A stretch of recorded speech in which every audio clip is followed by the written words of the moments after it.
விருதுநகர் மாவட்டம் சாத்தூர் அருகே பட்டாசு ஆலையில் ஏற்பட்ட வெடி விபத்தில் 6 தொழிலாளர்கள் உயிரிழந்தனர். அவர்களது குடும்பத்திற்கு தலா 4 லட்சம் ரூபாய் வழங்கிட முதல்வர் ஸ்டாலின் உத்தரவிட்டுள்ளார். சாத்தூர் அருகே அப்பைநாயக்கன்பட்டியில் சாய்நாத் என்ற பெயரில் பட்டாசு ஆலை இயங்கி வருகிறது. இன்று காலை இங்கு ஏராளமான தொழிலாளர்கள் பணியில் ஈடுபட்டிருந்தனர். பட்டாசு தயாரிப்புக்கான மூலப்பொருட்கள் இருப்பு வைக்கப்பட்டிருந்த அறையில் வெடிவிபத்து ஏற்பட்டது. இதனால் 4 அறைகள் இடிந்து தரைமட்டமானது. அப்போது அங்கு பணியில் இருந்த வேல்முருகன், நாகராஜ், கண்ணன், காமராஜ், சிவகுமார், மீனாட்சி சுந்தரம் என 6 தொழிலாளர்கள் இடிபாடுகளுக்குள் சிக்கி உயிரிழந்தனர்.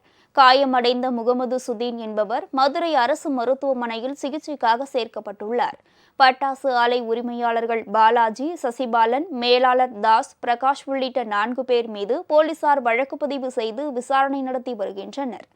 இதனிடையே பட்டாசு விபத்தில் உயிரிழந்தவர்கள் குடும்பத்திற்கு தமிழ்நாடு முதலமைச்சர் மு.க.ஸ்டாலின் ஆழ்ந்த இரங்கலும் அனுதாபமும் தெரிவித்துள்ளார்.